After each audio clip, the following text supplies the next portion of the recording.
welcome back to another episode of Variety Studio. We are on our fourth show now. Things are just rolling along. Flying by. They're flying by.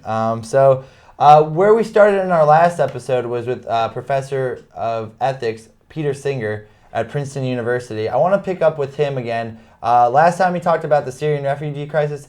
I want to ask him why so many people still believe in religion and the Bible and some of the moral issues that surround America today.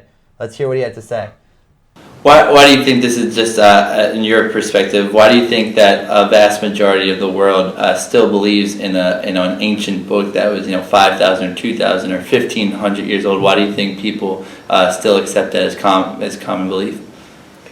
So firstly, I'm not so sure that it's a vast majority of the world who believe in sacred text. You look at the population of China, for example, it's not very religious, and that's the largest population in the world. You look at a lot of European countries are not really very religious anymore either. I mean, they may be in some sense,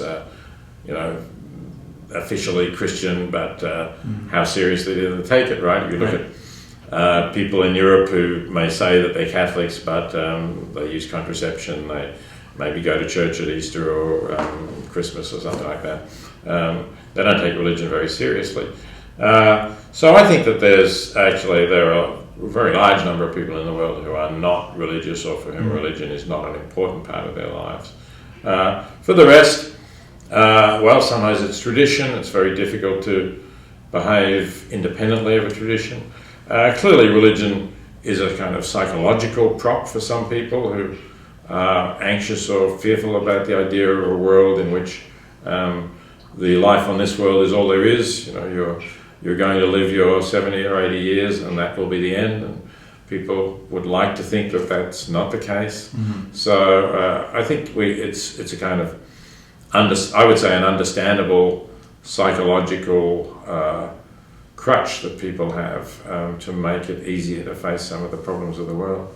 Yeah, absolutely. And it seems like a lot of people in America use some of the Bible or some of these other books to support some of these things or work against some of these things like abortion, which I know you're big on, or same-sex marriage. Can you speak a little bit on that? Yes. I think that the issues that you mentioned, abortion and same-sex marriage, are issues in which many people are influenced by traditional religious teachings. Not all of them, admittedly. I don't think the issues would completely go away without the religious belief. But in terms of how significant those issues are, clearly they're more significant in conservative or fundamentalist religious communities. And to the extent that a region is less religious, you'll also find less opposition. So, for example, the least religious parts of the United States are the northwest corner of the state of Washington, for example. And you don't find a lot of opposition to same-sex marriage or abortion in Washington or Oregon, places like that. So, and that's true in other countries as well. Where I originally come from, Australia, abortion is not a serious political issue because the two major parties have basically agreed that abortion should remain legal. And Australia is not a very religious country either compared to the United States. So that certainly does make a difference. And I find it odd actually that for Christians in particular that they focus so much on those two issues, where you don't find any discussion in the Gospels about abortion. You don't really find discussion about same-sex relationships either. You do in the Old Testament, but not so much in the Gospels. Whereas what you clearly do find in the Gospels again and again and again is an emphasis on helping the poor. Jesus says to the rich man that if he wants to be perfect, he has to give what he has and sell it and give it to the poor. And yet Christians in this country don't emphasize that. There are plenty of very devout and also very rich Christians who don't see an obligation to sell their goods and give them to the poor. So they're actually going directly against the explicit words of Jesus as reported in the Gospel. And they don't seem to have a problem with that, but they have a problem with women having abortion, which is not something that Jesus ever condemned. Professor Singer had a lot of interesting things to say about ethics. He's really one of the most renowned professors in the world, so he's really learned a lot from him, really had great input. I want to move back on to BizBash. We were talking about that a couple episodes ago. There are a couple of stories that I didn't completely finish telling. So I want to start with one of the stories, which was Drum Cafe. Drum Cafe is a really interesting story, really interesting piece about music. Why don't we check that out? Enter Drum Cafe, an interactive and team-building experience. The idea was conceived in the mid-90s by a man named Warren Lieberman. Head of operations for Drum Cafe New York, Pavel Lempert explains. Drum Cafe started in the mid-90s with an actual cafe called Drum Cafe. This guy by the name of Warren Lieberman, he, a big drumming enthusiast, although not really a musician by trade, started this cafe where people would come and literally just jam and chill out. With the fall of apartheid, Lieberman found the perfect opportunity to create a new format which would integrate music and culture. And then with the fall of apartheid, he got together and, with a bunch of musicians and created this format that was really instrumental in the transitioning of South African society, you know, with a more inclusive element, and because drums being what they are in Africa, it really was really helpful in transitioning the blacks into middle and upper management. It was so successful in South Africa in the mid-90s, it's gone international. We've been here in New York City now for 11 years, and I've been with the company now for 9 years. And our bread and butter is corporate team building, for lack of a better description, but it's really about engagement and really marrying a company's issues or subject matter with the experience, so that the takeaway for the participants resonates more than just another PowerPoint or memo or speaker. So it seems like you guys were very interactive with the people today at the show. Tell me a little bit how that gets people involved. Well, one of our big philosophies is the fact that, in essence, everyone has their own individual rhythm, and how we're able to harness individual rhythms together with an alignment to create an overall greater rhythm. With Pavel's guidance, I decided to give my own individual rhythm a try in an effort to create an overall greater rhythm.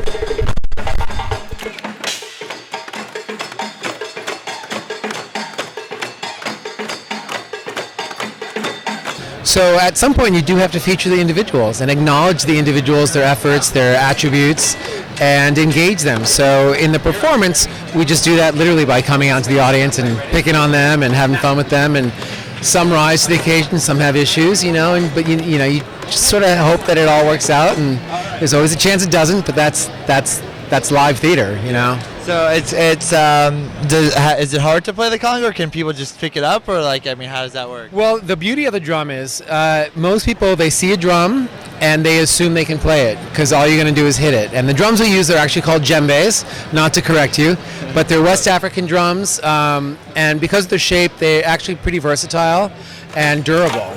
So that's why we use them, and we use a lot of West African rhythms in our programming. And again, the impulse people have is when they see a drum is I can do this. Yeah. And so, the reason I back myself with amazing musicians is to let the audience feel like they're actually doing something, when it's really the guys on stage who are creating that atmosphere.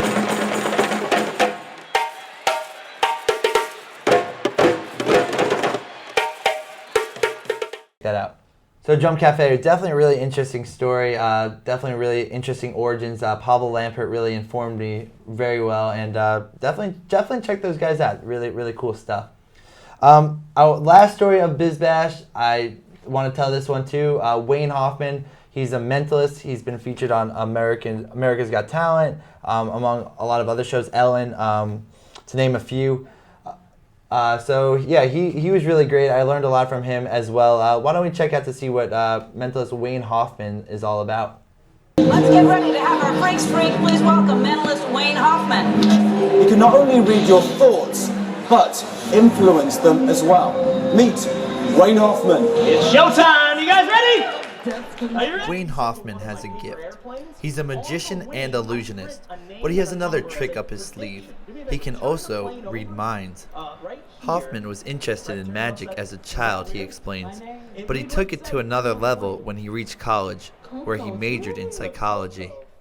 Started my career when technically as a child. I got into magic as a hobby, and then I studied psychology in college and realized I could use it for entertainment. So I started integrating psychology into my show, and now I've become a professional mentalist. So basically, I read people's minds for a living.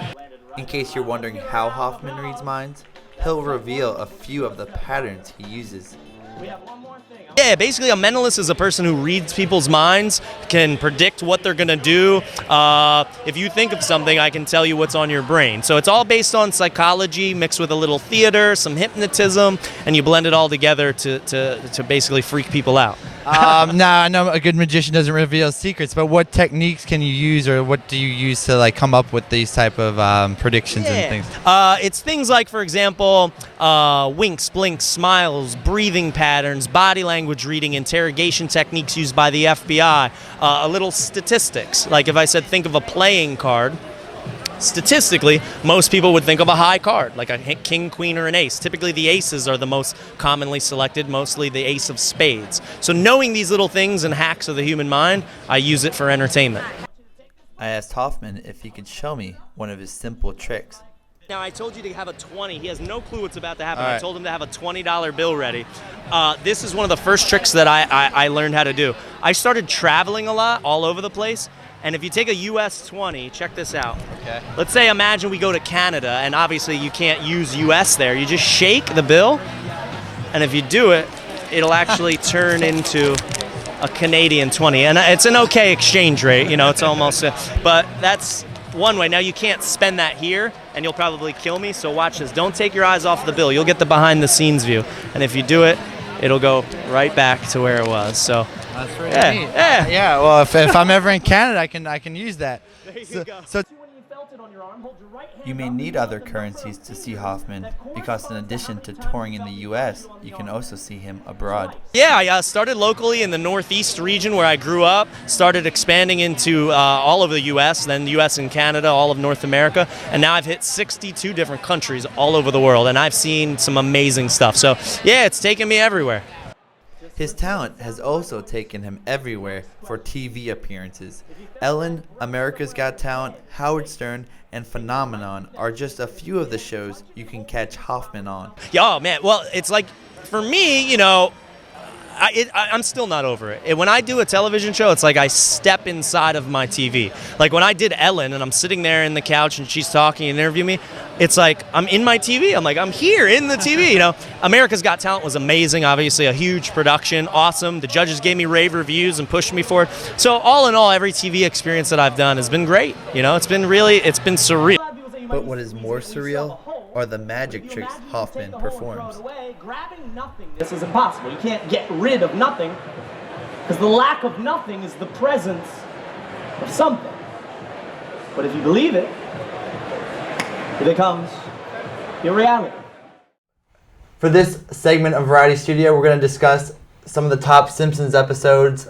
Being a big Simpsons fan, both of us ourselves, let's run through a couple of them. So I'm going to read my top 10, and then you tell me what I left off, or let's do some discussing.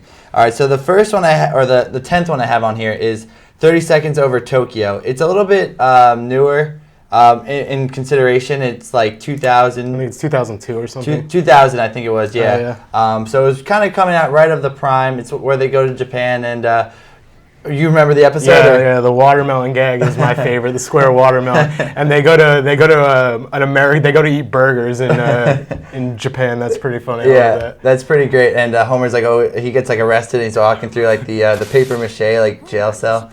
That was pretty funny. And then and then of course Bart he finds like a lucky fish. Like they have to work at this the fish factory, and they're like cutting the guts and like, you know, in and out, and you know, could have saved the lucky fish.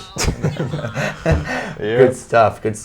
But and then also in that one, then it ends with the, you know, they're on the game show, and then they win the tickets back home, and of course You need a Godzilla reference there at the end. Yeah.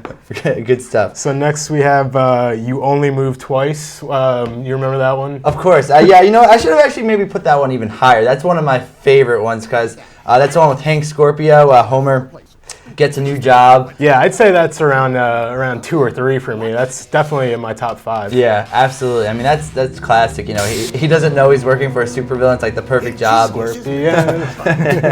They go to the hammock district, right? Yeah, it's funny, and you know, Homer's like in charge. You know, he's like the boss finally. So it's a very, very funny episode. Classic. Yeah. Let's keep moving on here. So the next one I have on the list is the Cartridge Family. That's the one where Homer. It feels insecure or feels unsecure after there's a big soccer riot at the stadium, and then they go purchase a gun. Homer goes purchases a gun, and he shoots it to turn the lights on and off, and to get Lisa's basketball down from the roof. right.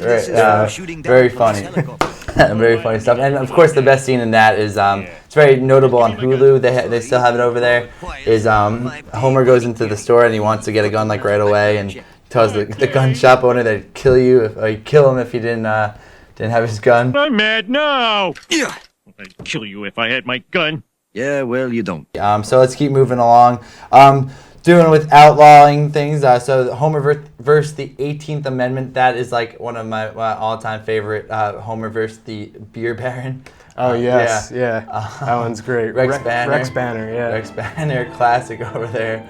You know, he's trying to catch the Beer Baron. He gets Flanders, comic book guy, and then of course Homer walks like right past him, undetected. Yeah. He's I love the whole rig they have set up from his house with the bowling balls going into Moe's Tavern, and then it ends up blowing up, and Homer kablamo to get Marge to not find out about it. Must have been another one of those beans he had. Yeah, I rarely like laugh out loud, but that's one that it's so funny. It's funny. And then of course Barney gets the ball and he's like, "This must be this better be one of the best beers I've ever had." And like, you got lucky on that one.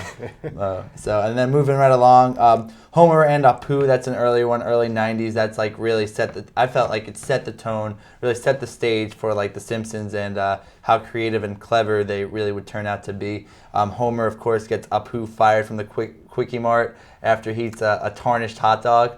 And he keeps eating the hot dog. Apu offers him like another bucket of like shrimp to make up for like to make up for it. That's something The Simpsons do so good is music, and one of my favorite songs is in that episode when "Who Needs the Quickie Mart" song. That's so classic. Funny. It's such a great song. Yeah, who needs the Quickie Mart? And you know, of course, it's great. Not me. Let's hurl up Quickie Mart. The Quickie Mart is real. Don't. Needs the Quickie Mart. Not me. Forget the Quickie Mart. Goodbye to Quickie Mart. Who needs the Quickie Mart? Not me.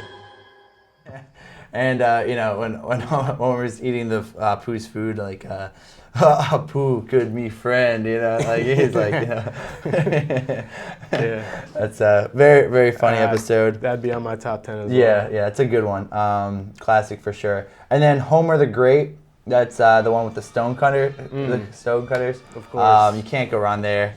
You know again another great song. Yeah, We Do. You know, it's like they go through the whole thing, and Homer's the chosen one, and of course he finds his way to get out of that. And another one I didn't put on the list, but it reminds me a little bit of it. The honorable mention. Honorable mention, yes. Here's an honorable mention. The Leader, the one with the leader. I forget the exact name of it, but that's a really good one. Where they parody the Jonestown, the cult.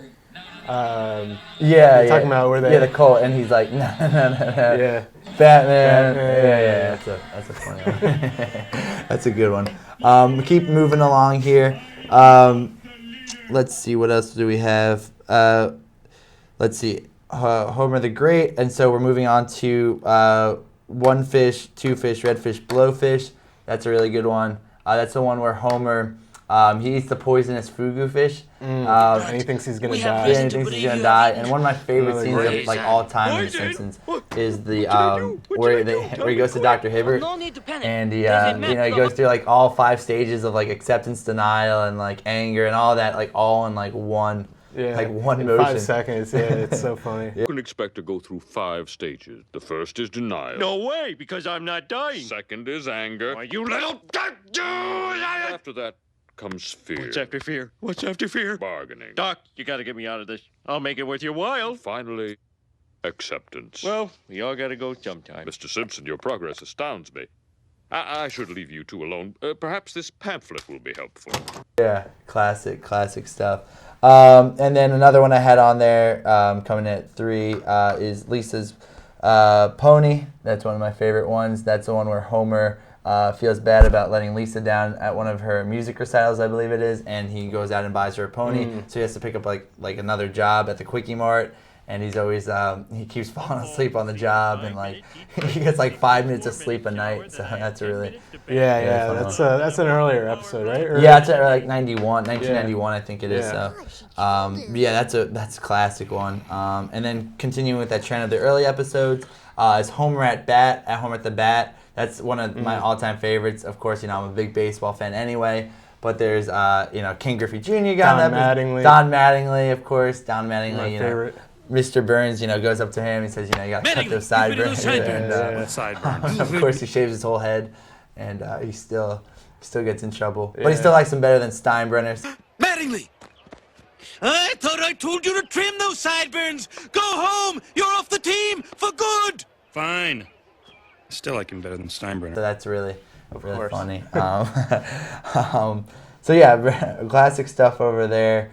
And just the fact that Homer gets replaced by Darryl Strawberry, like this great Mets baseball player at the time, and it's just so funny how everyone but Homer's position is like sucked into some like unfortunate like circumstance, like Ozzie Smith fell off the face of the earth, Ken Griffey drank too much like tonic or whatever it was, and so that was very funny. Yeah, another great episode. Great episodes. And I think you also had this as your number 1, The Homer They Fall, or if not number 1, up there, right? I think that's my all-time favorite episode. Yeah, what did you like about that episode? It's everything about that is so great. I love when Homer's in the ring with Moe, and he can't even punch, and the fly comes on the bag, and he goes to punch it, and it flies away. Everything about that episode is great. All the commentary with Moe and Larry King and everything is it's so fun. It was Don King. Yeah. It was Lucius Sweet. Larry King. Yeah. Lucius Sweet, and Mike Tyson is Dredrick Tatum. Yeah, of course. Very obvious parody right there, and the Don King reference, Lucius Sweet. It's a very funny line there where he's like, they kind of made up. I was watching some of the Simpsons writers, and they really like try to enhance the vocab on that. They use this word, fustigate him. You remember that? Do you remember that? Lucius Sweet goes into the office, and he says, he's gonna fustigate him. Oh yeah, I do remember. He goes into the bathroom. Oh no, Mo says it. Yeah. So very, very funny episode there. There's a line that we talked about the other day. I can't remember. It's like one of the most famous lines that Homer says in that episode. Well, he goes into the. Well, you might be referring to the one where he goes into the ring and like moments before he like steps in the ring, like someone Tatum had like a heart attack. A congenital heart defect has apparently felled Tatum moments before he could step into the ring. Yeah. Dr. Nick, man. He's the worst fight doctor ever. Yeah, he's fine. And they got Michael Buffer for that episode, so I mean that was like a really legitimate episode. So yeah, that's my top 10. Any notables that I left off? Maybe the monorail. I didn't mention the monorail. There's so many great episodes. You really can't narrow it down to 10. It's very hard picking.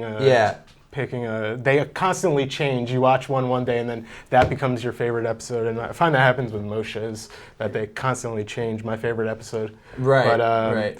This is as it stands right now. But like you said, I mean, there's so many great episodes that that when Homer's an astronaut, or there's so many. Yeah, The Shining. The Shining, right? So great. That goes along with the Treehouse of Horror. Right. Yeah. I want to do a separate one just for those, because Treehouse of Horror is just alone. We'll do that on its own. Yeah, because that one could you could go forever. With that. There's so many great episodes because there's so much more versatility you can do with that. You can kill people and you can do different parodies and all. So They've done everything. They've done everything. Yes, they have. South Park notes that pretty well in one of my favorite South Park episodes. Yeah. The Simpsons We'll, did it. we'll have to save that list for next time. We'll do a South Park so list. We'll do Family, whatever. We'll do them all. So I don't know about Family Yeah, Guy. no Family Leave that Guy. off. So, all right. Well, that's gonna do it for this segment of Variety Studios TV show talk with Evan and Rob. Music business today, as Scott Weiland has passed at age 48, lead singer of Stone Temple Pilots. What can you tell us about that? Yeah, well, Scott was a really talented vocalist. I'm a huge fan of it. So today, not really so shocking because he had a history of drug use, as so many of the other grunge groups have. Of course, notoriously Nirvana, Kurt Cobain, who passed at the young age of 27 from heroin addiction. Lane Stanley, who was also another great singer in that grunge era. Really powerful vocalist. He died at age 34 in 2002. So it seems to be a trend here. Now it's weird because Stone Temple Pilots, so there's usually 4 groups considered in the grunge era, which are typically Nirvana, Pearl Jam, Soundgarden, and Alice in Chains, which is one of my favorite groups. And they're all great groups. I love them all. And it's weird because Stone Temple Pilots always seems to not get enough credit. They were kind of considered grunge, but a lot of people thought that they were ripping off other people's styles, such as the 4 I just named. So it's really kind of, I never thought that they got quite a fair shake, but they made such great music with their 1992 album Core, followed up by their other album Purple. You probably know some of the songs. Plush is a great song. They were one of the bands at the time. MTV. They used to put on this series, the Unplugged series, which I'm sure you've seen. Where Alice in Chains performed in it. Eric Clapton, Layla is one of the most famous MTV Unplugged. Yeah. So a lot of those guys did that type of stuff, and more so the '90s, the grunge era was like the Nirvana, Alice in Chains. And STP, they did an unplugged session, the acoustic version, and it was really, it was just great music. And Scott Weiland is, I think, vocally speaking, I think he's up there with one of the most talented ever to sing, especially in that grunge era. I personally really liked Lane Stanley, but Scott Weiland was right up there, and he's really going to be missed. He was also in a band.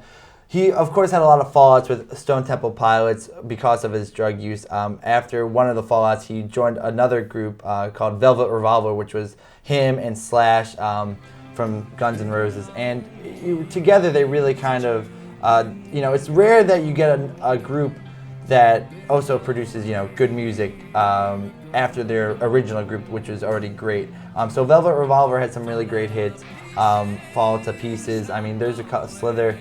So there's really a lot of great music that they produced, and Scott was really behind a lot of that. And of course, as in recent years, the group, because they got back together. I actually had the privilege to see Scott Weiland a couple years ago at the Rock Allegiance concert in 2012, right before one of their what would be their last breakup. Of course, STP, as you know, picked up Chester Bennington of Linkin Park. So it's a sad day for the music world, and Scott will be sorely missed. And just produced great music, and a great music talent has passed on this past week. For this week's episode of Variety Studio with Evan and Rob. We'll see you next week.